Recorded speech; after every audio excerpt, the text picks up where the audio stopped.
ఇసుక కుంభకోణం కేసులో తెలుగుదేశం పార్టీ అధినేత చంద్రబాబుకు స్వల్ప ఊరట లభించింది. ఇసుక స్కామ్ కేసులో టీడీపీ అధినేత చంద్రబాబు ఏపీ హైకోర్టు ముందస్తు బెయిల్ పిటిషన్ దాఖలు చేశారు. బెయిల్ పిటిషన్ పై ఏపీ హైకోర్టులో బుధవారం విచారణ జరిగింది. ఈ కేసులో చంద్రబాబును ఈ నెల 28 వరకు అరెస్ట్ చేయబోమని హైకోర్టు సిఐడి తెలిపింది.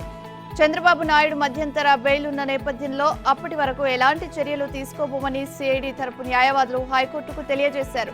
సిఐడి తరపు న్యాయవాదుల స్టేట్మెంట్ ను రికార్డు చేసిన ధర్మాసనం తదుపరి విచారణను ఈ నెల 22కు వాయిదా వేసింది. అయితే ఈ విచారణ సందర్భంగా చంద్రబాబు తరపు న్యాయవాదులు వాదనలు వినిపించేందుకు కొంత సమయం కావాలని పాస్ ఓవర్ అడిగారు.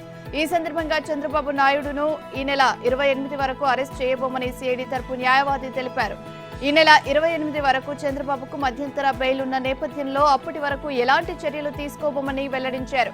దీంతో వారి స్టేట్మెంట్ ను రికార్డు చేసిన ధర్మాసనం తదుపరి విచారణను ఈ నెల 22కు వాయిదా వేసింది. ఇకపోతే స్కిల్ స్కామ్ కేసులో టీడీపీ అధినేత చంద్రబాబు నాయుడు 52 రోజులుగా రాజమహేంద్రవరం సెంట్రల్ జైలులో రిమాండ్లో ఉన్న సంగతి తెలిసిందే. అయితే చంద్రబాబు జైలులో ఉన్న నేపథ్యంలో తీవ్ర అనారోగ్యం పాలవ్వడంతో ఏపీ హైకోర్టు 4 వారాల పాటు మధ్యంతర బెయిల్ మంజూరు చేసింది. దీంతో చంద్రబాబు నాయుడు బెయిల్ పై విడుదలయ్యారు. ఈ నెల 28 తేదీతో చంద్రబాబు నాయుడు మధ్యంతర బెయిల్ ముగియనున్న సంగతి తెలిసిందే. ఉక్కు ప్రైవేటీకరణకు వ్యతిరేకంగా 1000 రోజులుగా ఉద్యమిస్తుంటే రాష్ట్ర ప్రభుత్వం నిమ్మకు నీరెత్తినట్లు వ్యవహరిస్తోందని పోరాట కమిటీ నాయకులు, రాజకీయ పార్టీల ప్రతినిధులు ధ్వజమెత్తారు. ఉక్కులో పెట్టుబడుల ఉపసంహరణ నిర్ణయానికి వ్యతిరేకంగా ఉక్కు పరిరక్షణ పోరాట కమిటీ ఆధ్వర్యంలో చేపట్టిన ఉద్యమం 1000 రోజులకు చేరిన సందర్భంగా ఆందోళన నిర్వహించారు. Telugu Desam, CPM, CPI, YCP, Janasena, Congress తదితర రాజకీయ పార్టీల నేతలు, జాయింట్ యాక్షన్ కమిటీ ప్రతినిధులు నిరసన శిబిరంలో కూర్చుని కార్మికులకు సంఘీభావం తెలిపారు.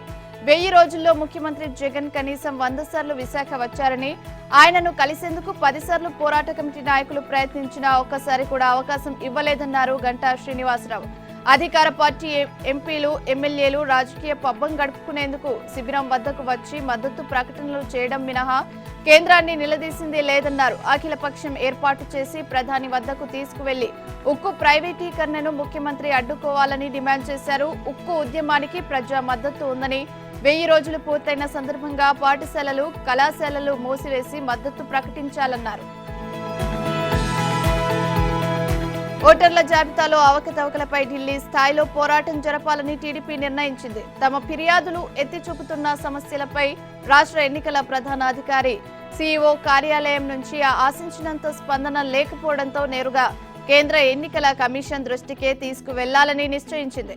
త్వరలో పార్టీ బృందం ఢిల్లీ వెళ్లి ఈసీ అధికారులతో సమావేశం కానుంది. టీడీపీ రాజకీయ కార్యాచరణ కమిటీ బుధవారం రాత్రి ఇక్కడి చంద్రబాబు నివాసంలో సమావేశమైంది. కంటికి శస్త్రచికిత్స చేయించుకుని హైదరాబాద్ లో విశ్రాంతి తీసుకుంటున్న టీడీపీ అధినేత దీనికి హాజరు కాలేదు.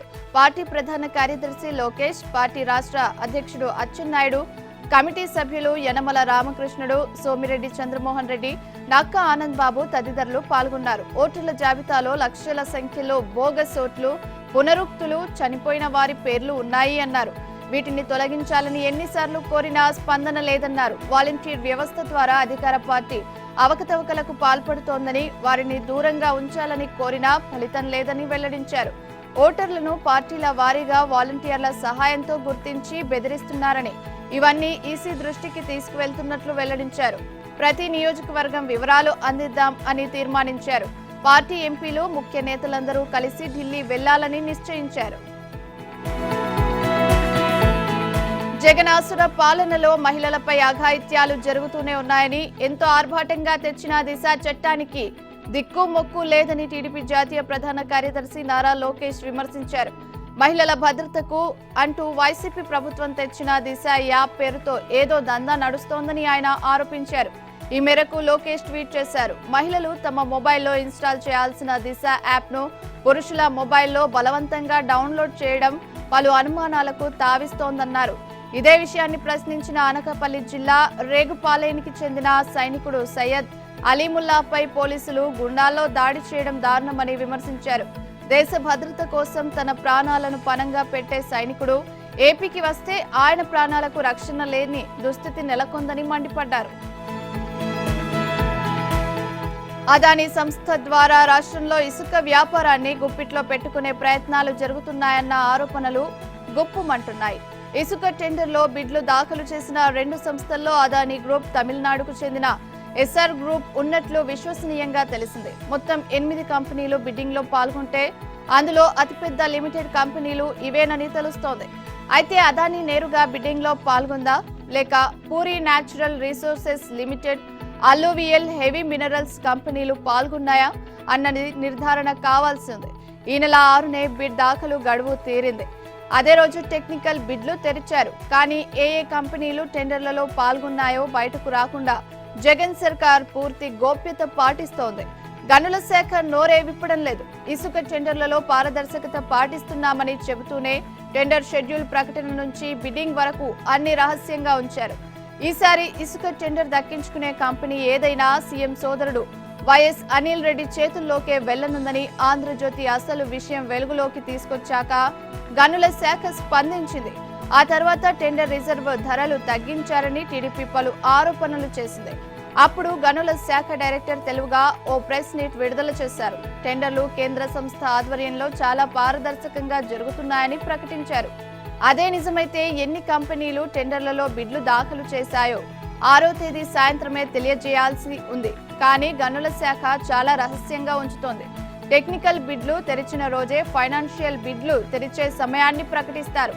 ఇప్పటి వరకు ప్రకటించలేదు. కాగా ఏ కంపెనీలు టెండర్ దక్కించుకున్నాయో అంతిమంగా ఇసుక వ్యాపారాన్ని తెర వెనుక నుంచి సీఎం సోదరుడు వైఎస్ అనిల్ రెడ్డి నడిపించబోతున్నారన్న ప్రచారం జరుగుతోంది.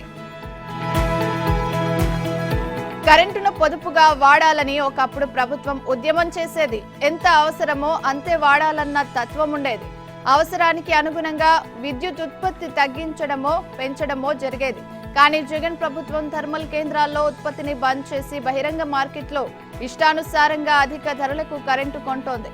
నిరంతరాయంగా కరెంటు ఇస్తున్నామన్న పేరు కోసం ఎడాపెడా కొంటోంది. ఆ భారాన్ని తాను మోయాల్సి ఉండగా జనంపై మోపుతోంది. కరెంట్ ఏమీ వాడకున్నా సర్ఛార్జీలు, ఇంధన సర్దుబాటు ఛార్జీలు, ట్రోప్ ఛార్జీల పేరిట పేదవాడు కూడా బరువు మోయాల్సి వస్తోంది. 2019 సార్వత్రిక ఎన్నికల సమయంలో నెలకు 200 యూనిట్ల లోపు కరెంట్ను వాడే ఎస్సీ ఎస్టీలకు ఉచిత విద్యుత్ అందిస్తామని జగన్ ప్రకటించారు. ఆ తర్వాత మాట మార్చి ఇది తండాలకే పరిమితమన్నారు. మైదాన ప్రాంతాలకు వర్తించదని చెప్పారు. క్రమంగా నెలకు 300 యూనిట్లు వాడుతున్నారంటూ పలువురు లబ్ధిదారులను సంక్షేమ పథకాలకు అనర్హులను చేశారు. 2014-19 మధ్యకాలంలో వినియోగదారులు వాడిన కరెంటుకు గడిచిన 4.5 ఏళ్లుగా డ్రాప్, ఇంధన సర్దుబాటు, సర్ఛార్జీల పేరిట భారం మోపుతున్న డిస్కంలు ఈ నెలలో జనాలను మరింత పిండేశాయి. ఈ వినియోగదారుడు గత నెలలో 1 యూనిట్ కూడా వాడకపోయినా ఏకంగా 295 బిల్లు చేతిలో పెట్టింది. రాష్ట్రంలో 2019కి ముందు 0 బిల్లు వచ్చిన వినియోగదారులకు నెలకు నామమాత్రపు ఛార్జీలు వసూలు చేసేవారు. కనిష్టంగా 10 రూపాయల నుంచి 30 రూపాయల దాకా సేవలకు మాత్రమే రుసుము వసూలు చేసేవారు. ఇప్పుడు కరెంటు వాడకున్నా ఏకంగా 295 బిల్లు వేశారు. జగనన్న బాధుడు ఏ స్థాయిలో ఉందో దీనిని బట్టే అర్థమవుతోంది. వసతి గృహాల్లో నేలపై నిద్రించే పరిస్థితి వస్తే మన పిల్లలను చేరుస్తామా అని ఏపీ హైకోర్టు వ్యాఖ్యానించింది. తూర్పుగోదావరి జిల్లా అల్లవరం మండలంలోని గోడి బాలుర గురుకుల పాఠశాలలో విద్యార్థులకు కనీస వసతులు కల్పించడంలో ప్రభుత్వం అధికారులు విఫలమయ్యారని సామాజిక కార్యకర్త పశ్చిమాల బాబ్జీ హైకోర్టులో పిల్ దాఖలు చేశారు. విచారణకు స్వీకరించిన హైకోర్టు పరిశీలించి పూర్తి స్థాయి నివేదిక ఇవ్వాలని కలెక్టర్, సాంఘిక సంక్షేమ శాఖ ఉన్నతాధికారులు, పాఠశాల ప్రిన్సిపల్, ఉమ్మడి జిల్లా న్యాయమూర్తికి ఆదేశాలు జారీ చేసింది. వసతి గృహంలో నెలకొన్న అసౌకర్యాలపై బుధవారం విచారణ సందర్భంగా ఉన్నత న్యాయస్థానం ఈ వ్యాఖ్యలు చేసింది. వసతి గృహాల్లో పిల్లలు నిద్రించేందుకు మంచం, పరుపు ఇవ్వడం ప్రభుత్వ బాధ్యత కాదా అని ప్రశ్నించింది. ఎలాంటి సమాజంలో బతుకుతున్నాం? ఇలాంటి పరిస్థితులు రావడం దురదృష్టకరం అంది. వసతి గృహాల్లో సౌకర్యాల మెరుగుకు సమయం ఆసన్నమైంది. గురుకుల పాఠశాలల్లో కల్పించాల్సిన సౌకర్యాలపై ప్రభుత్వం నిర్ణయం తీసుకోవాలని తెలిపింది. 1.70 లక్షల విద్యార్థులకు మంచాలు అందించడంపై నిర్ణయం తీసుకోవాలి అని ధర్మాసనం పేర్కొంది. తదుపరి విచారణను హైకోర్టు 4 వారాలకు వాయిదా వేసింది. వచ్చే ఎన్నికల్లో విజయమే లక్ష్యంగా తెలుగుదేశం జనసేన పార్టీలు కలిసి ముందుకు సాగుతున్నాయి. దీనిలో భాగంగా టీడీపీ జనసేన సమన్వయ కమిటీ తొలి సమావేశం ఇప్పటికే జరగ్గా ఇవాళ రెండో సమావేశం జరగనుంది. విజయవాడలో ఈ సమన్వయ కమిటీ భేటీ జరగనుంది. ఈ సమావేశానికి రెండు పక్షాలకు చెందిన సమన్వయ కమిటీ సభ్యులు హాజరు కానున్నారు.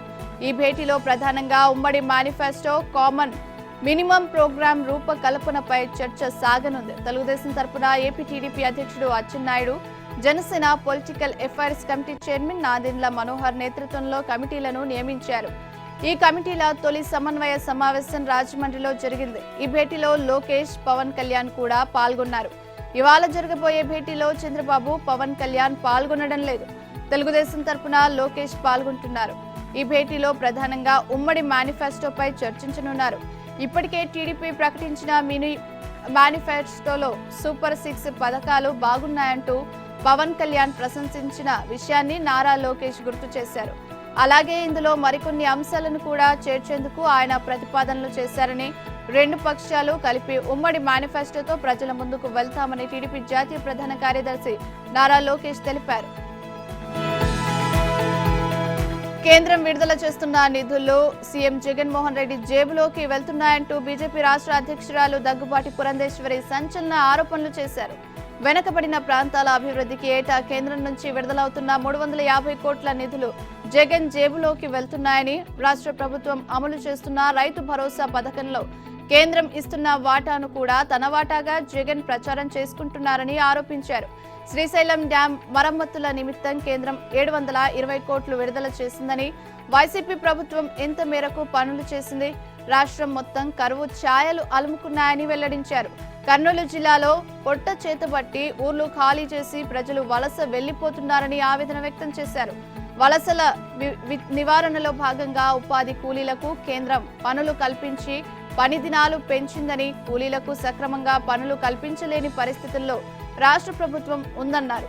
వలసలను నివారించడంలో జగన్ ప్రభుత్వం పూర్తిగా విఫలమైందని, ఎన్నికల ముందు ధరల స్థిరీకరణ కోసం నిధిని ఏర్పాటు చేసి రైతులను ఆదుకుంటానని చెప్పిన జగన్ నేడు ఆ ఊసే ఎత్తడం లేదన్నారు. రైతుల సంక్షేమాన్ని పూర్తిగా విస్మరించారని, ఉమ్మడి కర్నూలు జిల్లా ప్రజలకు సాగు, తాగునీరు అవసరాల కోసం గుండ్రేవులు, ఆర్డీఎస్, వేదావతి ప్రాజెక్టుల నిర్మాణం అవసరమన్నారు. కానీ వైసీపీ ఈ ప్రాజెక్టులపై ఏమాత్రం మాట్లాడడం లేదు అని పురంధేశ్వరి విమర్శించారు. ఏపీ సీఎం జగన్ కు తెలంగాణ హైకోర్టు నోటీసులు జారీ చేసింది. జగన్ అక్రమాస్తుల కేసులో మాజీ ఎంపీ చేగొండి హరిరామజోగయ్య దాఖలు చేసిన పిల్పై ఉన్నత న్యాయస్థానం విచారణ చేపట్టింది. పిల్గా పరిగణించేందుకు రిజిస్ట్రీ పేర్కొన్న అభ్యంతరాలపై CJ justice Alok Aradhe, justice NV Shravan Kumar ధర్మాసనం విచారణ జరిపింది. హరిరామజోగయ్య దాఖలు చేసిన సవరణలను పరిగణనలోకి తీసుకున్న హైకోర్టు ప్రజా ప్రయోజన వ్యాజ్యంగా పరిగణించేందుకు అంగీకారం తెలిపింది. పిటిషనర్ తరఫు న్యాయవాది పొలిశెట్టి రాధాకృష్ణ వాదనతో ఏకీభవించిన ఉన్నత న్యాయస్థానం పిల్కు నంబర్ కేటాయించాలని రిజిస్ట్రీని ఆదేశించింది. జగన్ అక్రమాస్తుల వ్యవహారంలో సిబిఐ కోర్టులో కేసుల విచారణ వేగంగా పూర్తయ్యేలా ఆదేశించాలంటూ హరిరామజోగయ్య బిల్ దాఖలు చేశారు. 2024లో జరిగే ఏపీ అసెంబ్లీ ఎన్నికల్లోపు కేసులను తెచ్చేలా ఆదేశాలు ఇవ్వాలని ఆయన పేర్కొన్నారు. అనంతరం ప్రతివాదులు జగన్, సిబిఐ కోర్టుకు హైకోర్టు నోటీసులు జారీ చేసింది. సోషల్ మీడియాలో అనిశ్చిత పోస్టులపై ఉక్కుపాదం మోపుతున్నట్లు ఏపీ సిఐడి చీఫ్ సంజయ్ వెల్లడించారు. ఈ వ్యవహారాన్ని తీవ్రంగా పరిగణిస్తున్నట్లు వెల్లడించారు. ఈ క్రమంలో ఎవరి మీద పోస్టులు చేసినా వదిలేది లేదని హెచ్చరించారు. సోషల్ మీడియాలో అనుచిత పోస్టుల అంశంపై దృష్టి సారించామని, నిబంధనలను ఎవరు ఉల్లంఘించినా చర్యలు తప్పవని ఏపీ సిఐడి చీఫ్ సంజయ్ హెచ్చరించారు. సోషల్ మీడియా వేదికగా ముఖ్యమంత్రి వైఎస్ జగన్ పైన, జగన్ కుటుంబ సభ్యులపైన అనుచిత పోస్టులు పెట్టినట్లు తమ దృష్టికి వచ్చిందని అన్నారు. మారు పేర్లతో పెడితే ఎవరికీ తెలియదని అనుకోవడం పొరపాటు అని సిఐడి చీఫ్ సంజయ్ వెల్లడించారు. ఫేక్ అకౌంట్స్ ను పట్టుకోలేమని అనుకోవద్దని అన్నారు. ఫేక్ అకౌంట్స్ ను నడిపే వారిని పట్టుకుని కఠినంగా శిక్షించేలా చర్యలు తీసుకుంటామని హెచ్చరించారు. ఇలాంటి వారిపై ప్రోత్సహించే వారిపైన కఠిన చర్యలు తప్పవని హెచ్చరించారు. అంతేకాదు హైకోర్టు జడ్జీలపైన, న్యాయవాదులు, న్యాయమూర్తులపైన అనుచిత పోస్టులు పెడుతున్నారని మండిపడ్డారు. స్కిల్ స్కామ్ కేసులో మహిళా జడ్జిపై సోషల్ మీడియాలో అనుచితంగా పోస్టులు పెట్టారని వాటిపైన దృష్టి సారించినట్లు తెలిపారు. మరోవైపు సోషల్ మీడియా వేదికగా మహిళా నేతలపైన అసభ్యకరంగా పోస్టులు పెడుతున్నారని, ఇకపై అలాంటి వారిని ఉపేక్షించేది లేదని చెప్పుకొచ్చారు. ఇలాంటి అనుచిత పోస్టులు పెట్టిన వారిపై ఖచ్చితంగా చర్యలు తప్పవని హెచ్చరించారు. కేవలం అధికార పార్టీ నాయకులే కాదని ప్రతిపక్ష నాయకుల మీద సోషల్ మీడియా పైన పోస్టులు పెడితే సహించేది లేదని హెచ్చరించారు. సోషల్ మీడియా వేదికగా ఎవరిపైన అయినా అనుచిత పోస్టులు పెడితే చట్టపరంగా శిక్షిస్తామని అన్నారు. వైసీపీ ప్రభుత్వం రూపొందించిన వివిధ పాలసీలు, తీసుకున్న నిర్ణయాలపై సిబిఐ దర్యాప్తునకు ఆదేశించాలని కోరుతూ YCP Narasapuram MP K Raghuramakrishnaraju దాఖలు చేసిన ప్రజా ప్రయోజన వ్యాజ్యం బుధవారం హైకోర్టు ప్రధాన న్యాయమూర్తి justice Dhiraj Singh Thakur, justice R రఘునందరావుతో కూడిన ధర్మాసనం ముందుకు విచారణకు వచ్చింది. అయితే దీని విచారణ నుంచి వైదొలుగుతున్నట్లు జస్టిస్ రఘునందనరావు ప్రకటించారు. దీంతో సదరు పిల్ మరో ధర్మాసనం ముందుకు విచారణకు వచ్చేలా చర్యలు తీసుకోవాలని చీఫ్ జస్టిస్ రిజిస్ట్రీని ఆదేశించారు. ముఖ్యమంత్రి జగన్మోహన్ రెడ్డి, ఆయన ఆప్తులకు అనుచిత లబ్ధి చేకూర్చేలా వైసీపీ ప్రభుత్వం రూపొందించిన వివిధ పాలసీలు, తీసుకున్న నిర్ణయాలపై సిబిఐ దర్యాప్తునకు ఆదేశించాలని, జగన్, ఆయన బంధుగణంపై క్రిమినల్ కేసులు నమోదు చేసి కోర్టు పర్యవేక్షణలో దర్యాప్తు నిర్వహించేలా సిబిఐని ఆదేశించాలని కోరుతూ రఘురామరాజు ప్రజా ప్రయోజన వ్యాజ్యం దాఖలు చేసిన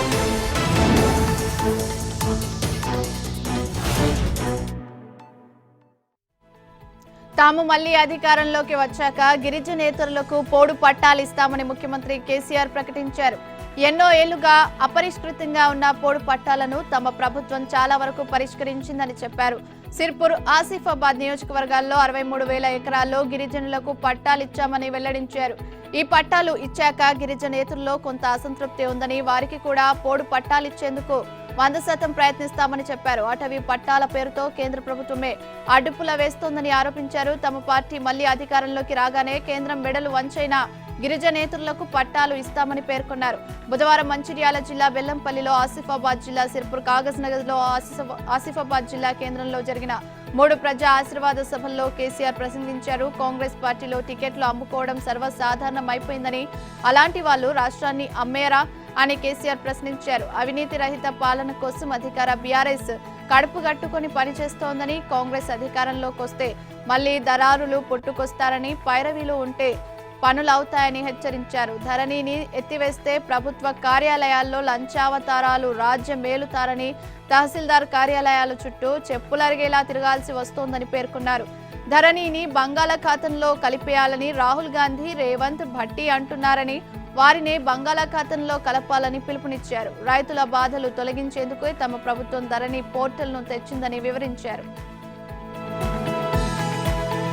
కాంగ్రెస్ కావాలో, కరెంటు కావాలో ప్రజలు ఆలోచించాలని మంత్రి కేటీఆర్ ప్రజలకు విజ్ఞప్తి చేశారు. కాంగ్రెస్ పాలన అంటే కరెంటు ఖతమేనని ఎద్దేవా చేశారు. ఎన్నికల ప్రచారంలో భాగంగా సంగారెడ్డిలోని గంజ్ మైదానంలో నిర్వహించిన విద్యార్థి యువ ఆత్మీయ సమ్మేళనంలో పాల్గొన్న కేటీఆర్, కాంగ్రెస్ కు గతంలో 11 ఛాన్సులు ఇస్తే ఏం చేసిందని ప్రశ్నించారు. కాంగ్రెస్ నేతలు ఏం ముఖం పెట్టుకుని ఓటు అడుగుతున్నారని నిలదీశారు. కర్ణాటకలో కాంగ్రెస్ ను గెలిపించినందుకు అక్కడి రైతులు కరెంటు కష్టాలు ఎదుర్కొంటున్నారు. కరెంటు కోసం రైతులు విద్యుత్ స్టేషన్లలో మొసళ్లు వదిలే పరిస్థితి ఏర్పడిందన్నారు. 55 ఏళ్లు అధికారంలో ఉండి ఏమీ చేయలేకపోయిన కాంగ్రెస్ నేతలు మళ్లీ ఉద్ధరిస్తామని తిరుగుతున్నారని కేటీఆర్ విమర్శించారు. అప్పు చేయడం తప్పెలా అవుతోందని కేటీఆర్ ప్రశ్నించారు. తాము రాష్ట్రాన్ని అప్పుల పాలు చేశామని ఆరోపిస్తున్నారని, మోదీ కంటే ముందు 14 మంది ప్రధానులు 56 లక్షల కోట్లు అప్పు చేస్తే మోదీ వచ్చాక 112 లక్షల కోట్ల మేర అప్పు తీసుకున్నారని గుర్తు చేశారు. తాము చేసిన అప్పు తప్పైతే మోదీ అప్పు కూడా తప్పే కదా అని ప్రశ్నించారు. తమ సర్కారు 9.5 ఏళ్లలో చేసిన అప్పును విద్యుత్తు వంటి ఉత్పాదక రంగాల్లో పెట్టుబడులుగా పెట్టిందన్నారు. రాష్ట్రంలో బీఆర్ఎస్ లేదా కాంగ్రెస్ అధికారంలోకి వస్తే మధ్యంతర ఎన్నికలు రావడం ఖాయమన్నారు బీజేపీ ఎంపీ బండి సంజయ్. కాంగ్రెస్ గెలిస్తే సీఎం కుర్చీ కోసం ఆ పార్టీలో కొట్లాటలు తప్పవన్నారు. తర్వాత కొద్ది రోజులకి ఆ ప్రభుత్వం కూలిపోతుందని జోస్యం చెప్పారు. ఇక బీఆర్ఎస్ అధికారంలోకి వస్తే కేటీఆర్ సీఎం అవుతారు. అప్పుడు తండ్రి కొడుకులు, మామ అల్లుల మధ్య గొడవలతో బీఆర్ఎస్ లోనూ చీలికలు వచ్చి ప్రభుత్వం పడిపోతుందన్నారు. రాష్ట్రం సుస్థిరంగా ఉండాలంటే బీజేపీని గెలిపించాలని బండి సంజయ్ కోరారు. బుధవారం కరీంనగర్లో 2వ రోజు పాదయాత్రలో భాగంగా సంజయ్ 6, 29, 30 డివిజన్లలో ఇంటింటికి వెళ్లి ప్రచారం నిర్వహించారు. ఈ సందర్భంగా నారాయణపేట జిల్లా కేంద్రంలో బీజేపీ ఎమ్మెల్యే అభ్యర్థి రతంగ్ పాండురెడ్డికి మద్దతుగా జరిగిన రోడ్ షోలో పాల్గొన్నారు. బీఆర్ఎస్ ప్రభుత్వ వ్యతిరేక ఓటును చీల్చి అధికారంలోకి రావాలని సీఎం కేసీఆర్ కాంగ్రెస్ అభ్యర్థులకు పెద్ద ఎత్తున డబ్బులు పంపిణీ చేశారని ఆరోపించారు. బీఆర్ఎస్ పాలనలో భూ కబ్జాలు, డ్రగ్స్, కమిషన్ల దందాలే ఎక్కువగా కనిపిస్తున్నాయని, రాష్ట్ర ప్రభుత్వం పట్ల ప్రజల్లో తీవ్ర వ్యతిరేకత ఉందన్నారు. తెలంగాణ వచ్చిన తర్వాత కేసీఆర్ కుటుంబానికి సుట్టపొల్లకు మాత్రమే ఉద్యోగాలు వచ్చాయని టీపీసీసీ చీఫ్ రేవంత్ రెడ్డి ఆరోపించారు. నిజంగా అర్హులైన నిరుపేద బిడ్డలకు మాత్రం కొలువులు రాలేదన్నారు.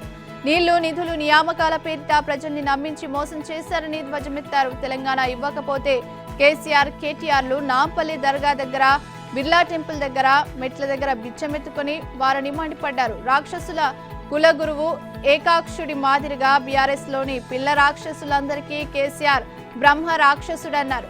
బుధవారం ఆదిలాబాద్, ఉట్నూరు, రంగారెడ్డి జిల్లా తొండుపల్లిలో నిర్వహించిన కాంగ్రెస్ విజయబేరి సభల్లో రేవంత్ రెడ్డి మాట్లాడారు.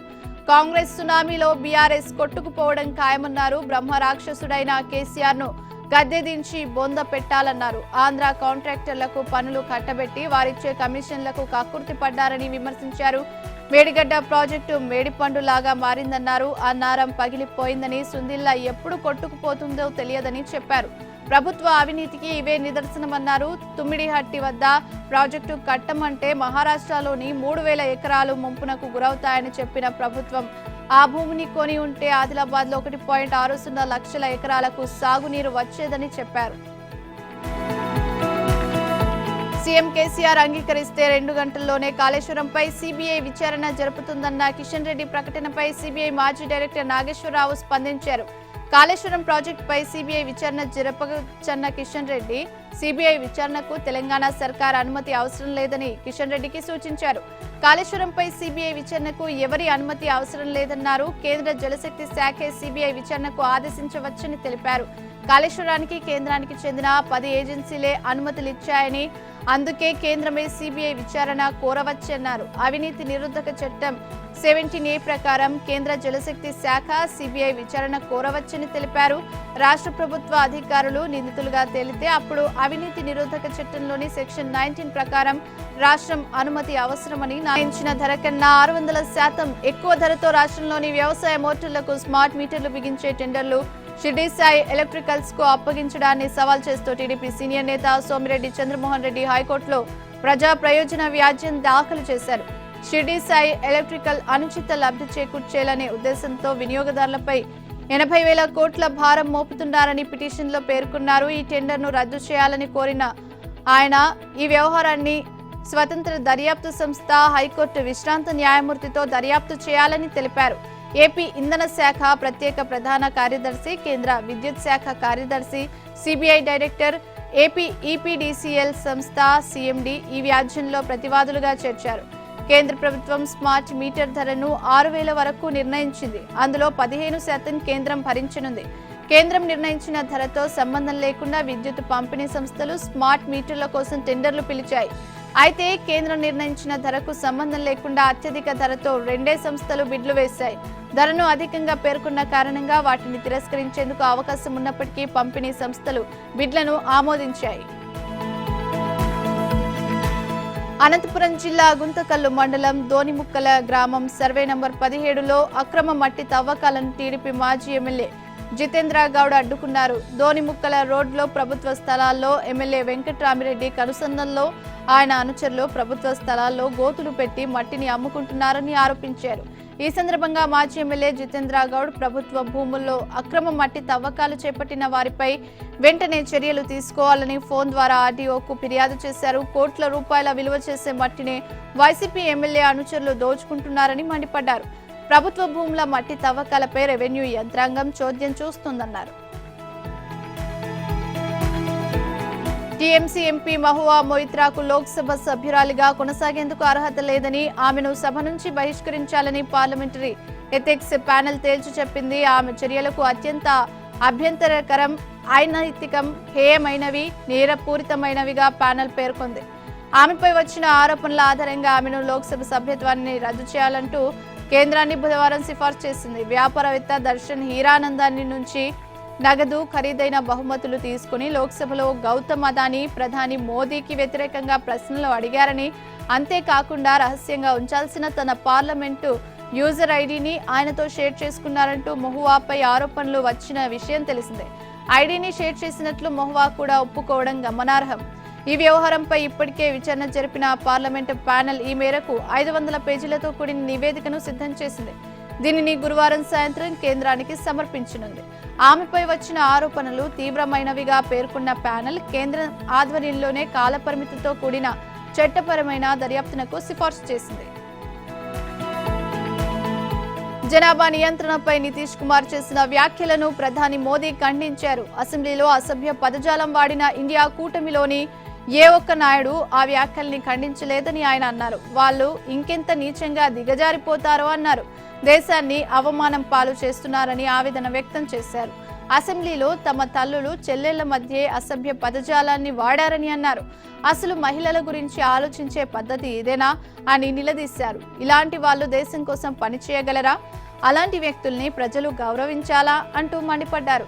ఇటీవల బీహార్లో నిర్వహించిన కులగణనకు సంబంధించిన నివేదికను నితీష్ కుమార్ మంగళవారం అసెంబ్లీలో ప్రవేశపెట్టారు.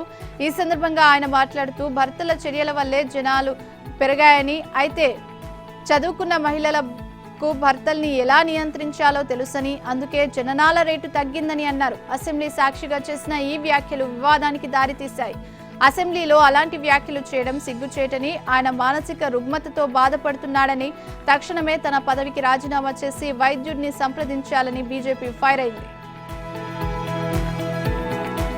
రోజురోజుకు పెరిగిపోతున్న కాలుష్యంతో దేశ రాజధాని ఉక్కిరిబిక్కిరవుతోంది. ప్రమాదకర స్థితిలో పెరిగిపోవడంతో నియంత్రణకు ఉన్న మార్గాలను అన్వేషిస్తోంది. ఈ క్రమంలో క్లౌడ్ సీడింగ్ విధానంలో కృత్రిమ వర్షాన్ని కురిపించేందుకు సిద్ధమైంది. ఇందుకు సంబంధించి ఐఐటి కాన్పూర్ నిపుణులతో సంప్రదింపులు జరుపుతున్నట్లు ఢిల్లీ ప్రభుత్వం వెల్లడించింది. నవంబర్ 2020-21 తేదీల్లో దీనికి అనుకూలమైన వాతావరణం ఉండవచ్చని అంచనా వేసింది.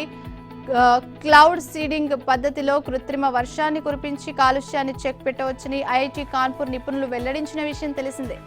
ఈ క్రమంలో ఐఐటి కాన్పూర్ నిపుణులతో ఢిల్లీ పర్యావరణ శాఖ మంత్రి గోపాల్ రాయ్ సమావేశమయ్యారు. వాతావరణంలో మేఘాలు లేదా తేమ ఉన్నప్పుడు మాత్రమే క్లౌడ్ సీడింగ్